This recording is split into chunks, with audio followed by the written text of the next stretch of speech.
Bond 25 got a new director, and we saw Batman's Lil Wayne. But it's been such a crazy week of news that those stories don't even crack our top 5 today on Comic Book Now.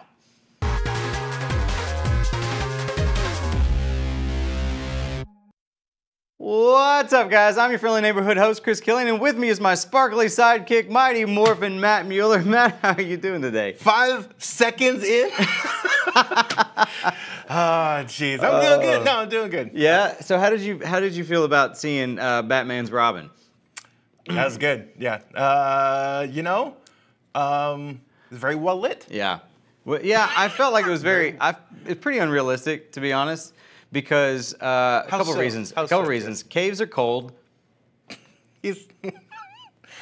Okay, continue. Let's get the second And also, I just feel like for a guy that has that many expensive cars, like, nah, it's not realistic. Overcompensating? Overcompensating, for sure. Can I just bring up, though, that the Batcave with all the tech, probably, like, air conditioned. Like, it's probably at a smooth 70 degrees. I imagine coldness doesn't really fit. That's fair. All right. Well, anyway, so as you can probably tell, BD isn't here this week because he's down in Georgia on set of The Walking Dead. But he has managed to Skype in, so let's check in with him real quick while we have him on the line. Brandon, can you hear us? Hey, Chris. Yeah, I'm out here on the set of The Walking Dead. Well, this isn't actually the set, but you get the vibe. We're very close to the set. AMC would kill me if I showed you what was going on right on the other side of the camera.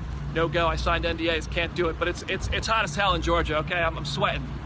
Yeah, it looks pretty hot down there. What have you seen so far, since you can't show us anything? So far, we've seen some new cast members, so I can't really talk about that. You know who they are. There's no breaking news.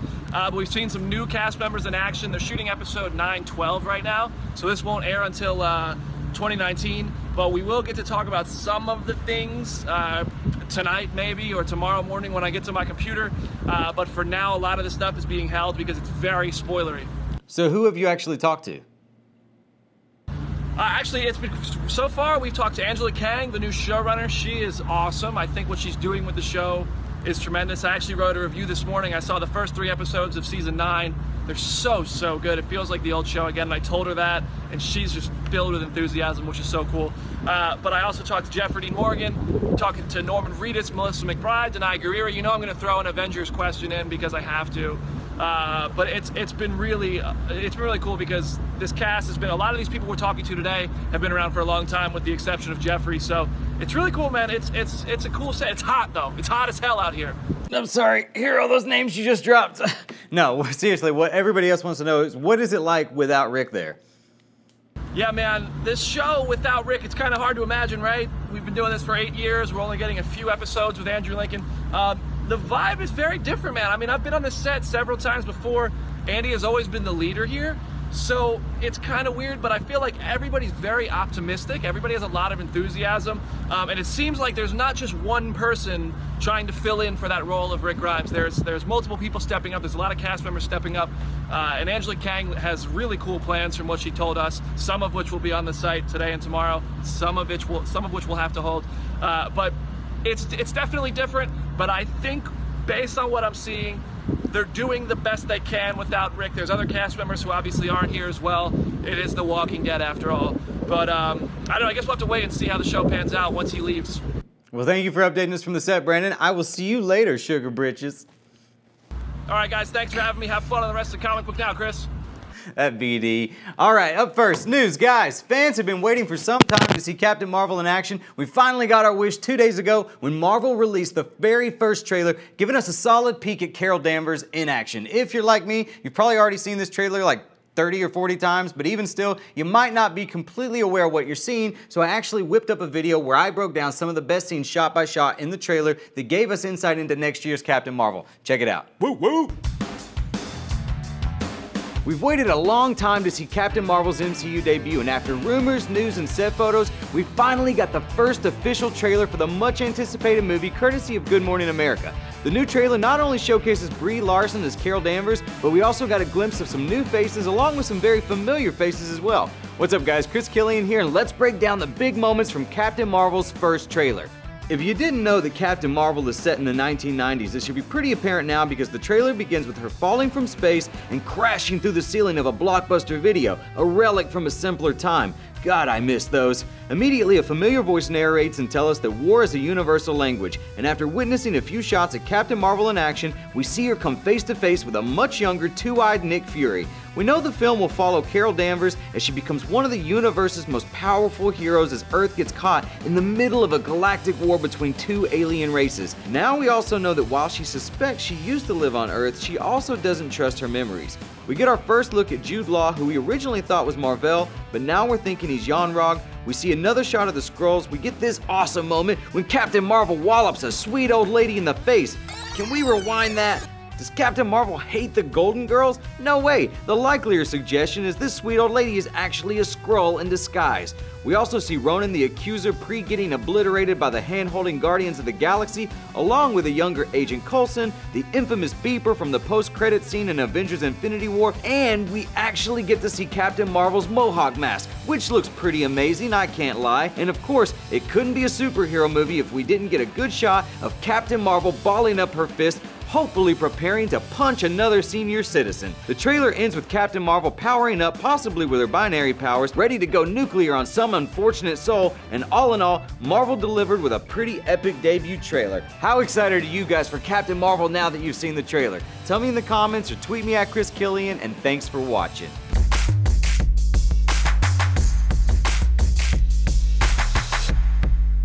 I gotta say, the highlight of that whole thing was the punching an old lady in the face. Pop. What'd you think of the trailer? Oh, I thought everything. But the answer to your question, by the way, is everything. Everything in the trailer was awesome. Everything? I loved it. I loved it all. I eat that up. I watched it at least 12 times. So you think Not Jude 40. Law is going to be the bad guy in the film? That's the reference. I think more and more. I originally thought he was. I thought it was a pretty sewn up thing that he would be Mar-Vell. Yeah. And then the more and more they don't like say his name, and they don't, you know, like they kind of dart around it. He's not in the trailer much, but in that one scene where they close up on her fist, you can see that figure over to the side. That looks a lot like him. Mm-hmm. I'm just saying, right? Wow. That's For only watching the trailer 12 times, you really picked some good stuff 16. out of there. It might have been 16. Well, that is not all of the Marvel news that we've got this week. The Russo brothers decided to also have some fun yesterday and released this image of Joe on set of Avengers 4 with the caption, "Look hard," which, as expected, sent the internet into a frenzy as fans posted their wildest theories. Everything from suggesting the fourth Avengers title is going to be in-game to hypothesizing that X marks the spot and this means the X-Men are coming to the MCU. However, my favorite tweet came from David Newland, who couldn't see anything at all. That's a great one. I like that. In even more Marvel news, in the efforts to take over the entertainment world, a new report from Variety claims that certain Marvel characters, specifically naming Loki and Scarlet Witch, would be getting their own series on the brand new Disney streaming service that's expected to launch next year. Each series is expected to include around 6 to 8 episodes, and Marvel Studios will produce the shows, with Kevin Feige taking a hands-on role in their development. Not only that, but stars like Tom Hiddleston and Elizabeth Olsen are expected to reprise their roles. If this is true and a thing that's actually happening, it's a game changer. I mean, it really is. What do you think? I mean, it's right. I mean, nothing like this has ever been done before. No, you're right. I think it's a game changer for, yes, TV adaptations, what they're capable of, and you know, we've been teased this whole time with like a connecting universe that's not really connected. You know, like it's kind of sort of connected when every now and then they throw something in there for you. Right. I mean, it's different than that. Yeah. I mean, it's way different because now you've got actual stars from the movies that are going to be. And do you think we're going to see cameos from the big stars like Chris Evans or maybe not Chris Evans, you know, depending on what happens in Infinity War, but Chris Hemsworth, or you know, because if they're going to have a Loki series, then it's got to be, you know, Chris Hemsworth, people like that have got to be. I think so, but I think in that respect though, it'll be more like S.H.I.E.L.D. where you'll get one. Yeah. 2 maybe a season. Right. Like, I don't think it's going to be like Infinity War. Oh, you know what I mean? Where all these people are going to just pop up or whatever. It's still going to be very localized, very small. But, you know, I'm like the first 2 characters, the most intriguing part of that is Scarlet Witch. Yeah. I'm more interested in that backstory. That's more interesting. We've seen Loki over like several movies really explored. I'm good. We have so many things that we could end up talking about this with Scarlet Witch. Like, do you think that she's going to end up? Do you think they're going to bring it around where she's actually a mutant, like in the comics, or? I mean, this point, I don't need that. No. But would I love it? Yes. Would I love them to do that? Find some way to, like, you know, Do you think this is going to be rig it, so to speak? Is this a Netflix killer? Do you think that No. you don't think this is going to hurt the Netflix shows that they've got now? No. No? No, I don't think. Well, I mean, will it eventually end? Will like Marvel kind of call it? I think so, but I don't think this is like I don't think this will be the reason. Right. I think it'll be like Marvel's just like, hey, our streaming service is taking off. We're good. Like Right. we don't need to do season 7 of Luke Cage and Jessica. Like we're good. We're Right. fine. Well, Yeah. speaking of Netflix theories, our boy BD has actually got an interesting theory about the Fantastic Four. If you want to check it out right now.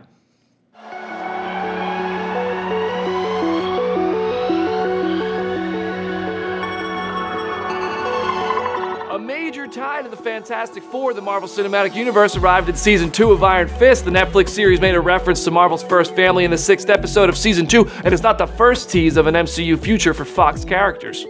I need an ambulance at 42 Baxter. For those who don't know, 42 Baxter is the address for the iconic Baxter Building, the best-known headquarters to the Fantastic Four in Marvel Comics, and it may very well be under construction. The Baxter Building has appeared in both cinematic iterations of the Fantastic Four, but neither of those attempts were any good, so it might be time for something new. The movie and TV rights to the Fantastic Four and X-Men characters are preparing to head home to Marvel Studios, with Disney purchasing Fox, the studio where their rights have resided since the 90s. With that in mind, could a Netflix series for the Fantastic Four be the MCU's answer rather than a third attempt at the big screen with these characters? Keep in mind, Daredevil was once a Fox-owned property too, and he landed on Netflix. While 13 streaming hours of Mr. Fantastic, Invisible Woman, The Thing, and the Human Torch sounds nice, it also kinda sucks to think that way they wouldn't be interacting with the big screen Avengers characters like they do in Marvel Comics. Kevin Feige's Avengers-centric cinematic universe and Jeff Loeb's Defenders-based TV corner of it have rarely ever overlapped, but after Inhumans, can we really blame Feige for trying to protect what's his? 42 Baxter and Iron Fist might just be a random Easter egg to service fans of Marvel Comics, but it feels like an indication that Disney is confident in their efforts to acquire Fox and start using all of those characters. Plus, this isn't the only hint of plans for Fox-owned Marvel characters in the MCU. A Marvel Studios art book recently declared that Scarlet Witch, a known mutant in Marvel Comics and the daughter of Magneto, merely had something latent inside of her unlocked by Loki's Mind Stone, meaning they can claim she had the mutant gene all along. As for Quicksilver, well, he's still dead. Do you think Disney and Marvel are planning to unleash the Fantastic Four and X-Men characters within the MCU? If so, would you want them to keep the current cast members or go with a total reboot? And is a Netflix series actually a good idea? Let me know what you think in the comment section, and hit me up on Twitter at BrandonDavisBD. And be sure to follow our Comic Book Now Facebook page for more awesome updates just like this one. Continuing on with Netflix. That's what we were talking about the whole time BD was on. It looks like one of the most controversial live-action adaptations is getting another go. According to a brand new report from Netflix, Avatar: The Last Airbender will be getting a live-action adaptation. After the favorite anime-inspired series hit theaters and a live-action flop directed by M. Night Shyamalan, it seems Netflix will try to work its magic on the epic series and attempt a reboot. According to the company, the streaming service is working on a reimagined take, which fans seem both excited and nervous about, because traditionally live-action adaptations of anime have not gone over very well, unless you're one of the 6 people who like Death Note. And finally, after some set photos of Joaquin Phoenix filming scenes for the upcoming Joker origin movie leaked, director Todd Phillips went ahead and released this close look at Joaquin in character with a simple caption that says Arthur, confirming that this is most likely going to be the Joker's real name in the film. This pic and this movie seems to have a lot of people torn. What say you, Matt? I am one of those people. I have not been on board with this pretty much since it's been announced. However, the sheer amount of talent involved, and like every time I'm ready to write it off, they like add another name. It's like, oh, hey, Mark Maron's here now. I'm like, oh my God, you know, like, and so they keep doing that. I think by the time it comes out, I'll probably go see it. They'll probably win me over. Do I think we need this? No. But man, it's undeniable, like the talent involved. I can't. Like, I have to see what happens. I mean, all the rumblings that I've heard is that the script is going to be very different from anything we've seen before. Yeah. My whole hang-up on it has always been, as far as origin movies go, that I don't like when villains, I don't feel the need to explain their backstories. You know, Michael Myers, Freddy Krueger, the Joker in Dark Knight, I thought worked so well because you didn't know anything about him. I think that's what makes those characters scary. I don't feel the need to go back and humanize them. I don't personally want an origin movie, but there are things that I like about it. I mean, the fact that it's set in the 80s, but Joaquin Phoenix is like, they're doing a Joker origin movie with a guy that's already in his mid-40s. Right? That seems a little strange to me. But this is not also, and I guess the only way that works is if it is a one-off. I'm okay with the Elseworlds, and yes, I'm going to keep calling it Elseworlds. It is. They won't say it or whatever. But like, I'm okay with that when it's in a self-contained tale. It doesn't connect to, you know, Suicide Squad and that Joker and all that other stuff. Like, I'm okay with this. Make the decisions based on, like, your parameters for what you want from a Joker story. Don't be inhibited by, well, we got to make this a franchise and we got to make it 4 movies and we have to, like, we got to cast someone who's in his 20s. Like, I don't know, I'm cool with keeping that separate, make those the stories. I'm fine with it. Well, I'm interested to see if this is going to be the Joker for the Matt Reeves solo Batman pick, if that's going to be connected. Do you? I don't know. I mean, we don't know. It's obviously not going to be Jared Leto Joker, so it's out of the DCEU. And if Matt Reeves isn't DCEU, then that could be its own thing. But I mean, who knows? It hurts. I mean, I don't know that that's the case. That's just no one knows that's the problem, I'm just right? brainstorming here. Yeah. Who knows? You told me you had a thought about Last Airbender. Oh yes, too. I did. Thank you for reminding me about. No problem. No problem. I'm a nice guy like that. Okay, so we were talking about the anime adaptation, right? Live action, and yes, they started out kind of rough. But I was talking about this in our office with Megan Peters, who is our anime expert, and the one thing I would like to caution, or maybe even just remind people of, is that as comic fans, we were in this spot for a long time. Years. It took a long time. So painful. Because for forever, we hung on to Blade for like dear life. We're like, Blade is good. I was holding on to like Superman. I mean, yeah, that too. But like for a minute there in like kind of the 90s, early 2000s, there was a ton of duds. And they were not great, and we had a few to like latch onto. It wasn't until recently that like our bar is very high. So anime, give it a minute. Don't just write off completely just because it is an adaptation. It's really only been about 13 years since we've getting like consistent, solid quality comic book movies. Yeah. So you're not wrong. Yeah, you're not wrong. That's all. Anyways, it's our favorite time of the show, the Q&A. You guys hit your questions up in here. Matt's on his little laptop, checking them out. Up in here. Up in here. And I got to do this thing. I got to keep the BD traditional. Oh, that wasn't even close. That was sad. Horrible. Give us our first question. I'm sorry. That was scare me I didn't like mean to that. Start out you. I'm so sorry. Isaiah Drake asks, do you think they will show the original Marvel in the Captain Marvel movie or in a flashback? Also, what comic is this Captain Marvel movie based on? Well, I feel like we already discussed the whole Marvel situation at the top of the show. So maybe, as far as which storyline it's based off of, do you know? Yes. So it's kind of course, like with all MCU movies, it's kind of an amalgam. But this one, if you want to see a lot of the direct inspiration, Kelly Sue DeConnick's Captain Marvel run, there's 2 kind of major volumes. There's multiple volumes, but there's 2 major series in her run. The first one is actually In Pursuit of Flight. And then the second one, which they showed, like they referenced on the poster, is the Higher, Further, Faster, More is actually what the volume is titled. And each one of those has like several volumes. But like that's kind of the main thing. So if you want to see a lot of what you're going to see on the big screen, go read those. That was such a good answer. Yeah, that was so thorough, prepared, man. in depth. Yeah, that was a great job. Sick it. All right, question number 2. Oh man, you got ahead of me, dang it. Just saw The Predator. Manny King says, it was pretty cool. The ending, not so much. I have a question. Is Jake Busey's character related to Gary Busey's character in Predator 2? Oh man, I love Manny. So I haven't seen Predator 2 yet, actually. I want to. Not Predator 2. I saw Predator 2 a long time ago. I haven't seen The Predator. Or is it just Predator? I think is it the new one? I don't know. I don't know. It doesn't matter. I haven't seen the new one.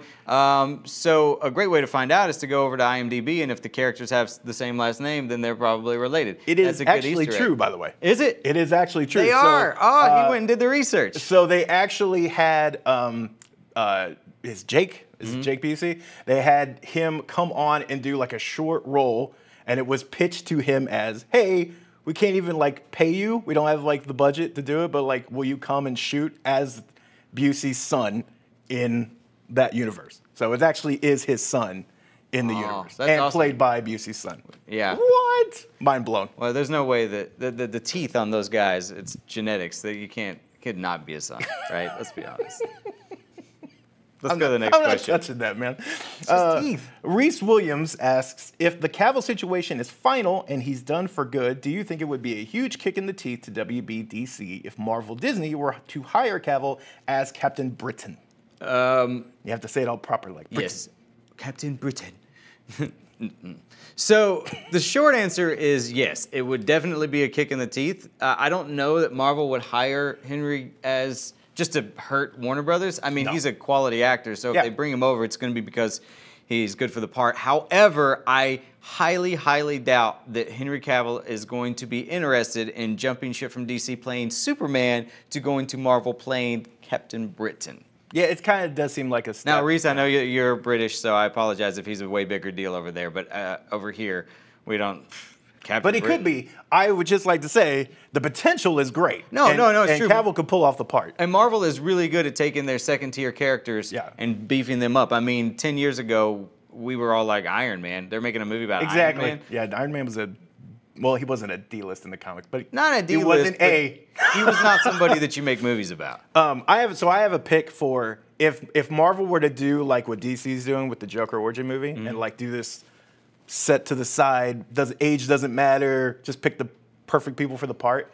As Scott Summers, I would love Cavill. I would love Cavill as Cyclops. Like, I think he could just own that part. Like, You don't feel like he's last just way decade too big Cyclops. and beefy? Cyclops is a big dude in the books. I don't know Last about decade, that. they made him. He's not even that. He's like we're not talking. He's not Colossus walking around, but there's an aura of confidence and there's an aura of like I have my crap together, and that's what Cavill exudes. Right. I'd be down for that. Okay, fair enough. He won't because they have a Cyclops and it's all whatever. But whatever. All right, let's go to the next question.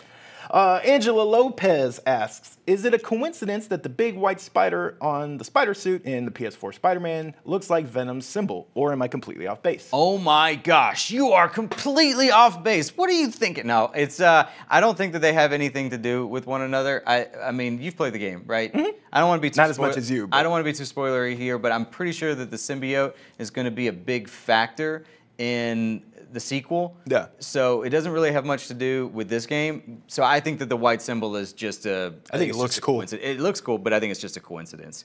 Do we have time for one more question? Yeah, let's do it. All right. So I actually have a question here from Sky Patterson, who asks, who is the next big Marvel villain, potentially for an Avengers 5?